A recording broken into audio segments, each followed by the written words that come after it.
Well, folks are still cleaning up after our first significant snowfall of the season here in northeastern and central PA. The Poconos saw the heaviest accumulations. Newswatch 16's Audie Iyer tells us winter is certainly here. Wintertime has arrived in Honesdale, and folks are busting out the winter gear. I grew up in Northeast PA my entire life. I mean, it's just something you just do from, this tall to right now, and you just get used to it. But for folks who haven't spent their entire life in Northeast PA, I spent the past 2 decades down in Houston. Northeastern Pennsylvania winters aren't just business as usual. The first year I made the mistake of not shoveling right away. I've learned my lesson. You deal with the snow as soon as you can. That's why everyone's out right now. It just isn't finished. You're out and you're shoveling. And even folks that are a little south of Wayne County, we're actually from Pottsville, say the winter is completely different up north. We don't get as much wind. We do at times if things go through, but it's a lot colder.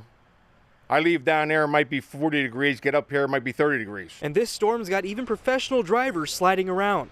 It's a slip and slide. Before his stop in Waymart, Emmanuel Christian's been driving south for 5 hours. It's tough. I drove 120 miles today. It took me about 5 hours. I probably slipped about 10 times. But despite all of the preparation that comes with the winter season, some are focusing on the joy the season brings. I hope that this builds a good base for us who ride snowmobiles and actually get out and have some fun in this weather. Hopefully we'll have a good season.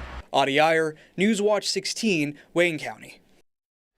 This time of year can be especially hard for veterans. A farm in Carbon County making the holidays easier for those who served. Newswatch 16's Nikki Kreis live at Yenzer's Tree Farm to tell us how it works. Good morning, Nikki.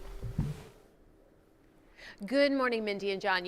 Everybody needs a Christmas tree. It's called Trees for Troops, and it's something that Yenzer's Tree Farm here in Lehighton has been participating in for a very long time. So, Jan, talk about how Trees for Troops works. Sure. So it's a nationwide program. Anyone can purchase a tree for $30 if they're the sponsor, and then that tree goes onto a FedEx trailer, and they're going to Fort Stewart in Georgia this year. So you can do this from anywhere. You don't even have to come here to buy a tree for Trees for Troops. That's right. People can do it online at our website, and anybody can purchase or sponsor a tree for $30. And this gets started Friday. It does. We start Friday and go through Sunday, and then the trees will leave here on Monday. So this is something that Yenzer's has been doing for 21 years, Drew. Talk about why you wanted to do Trees for Troops. Well, the program started at a national convention up in Maine.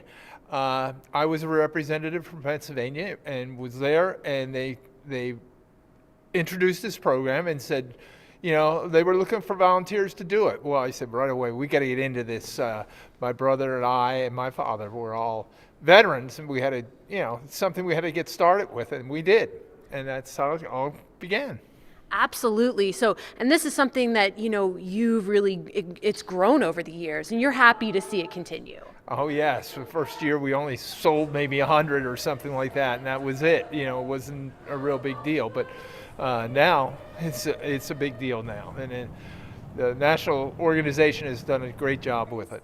Absolutely. So Trees for Troops starts Friday and then continues through Sunday. Yes, it does. And anybody can do it online or by coming here to the farm.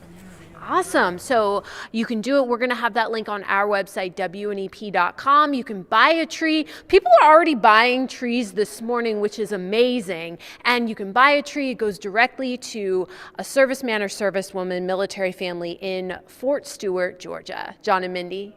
Great effort by the Tree Farm. Absolutely. Thanks, Nikki.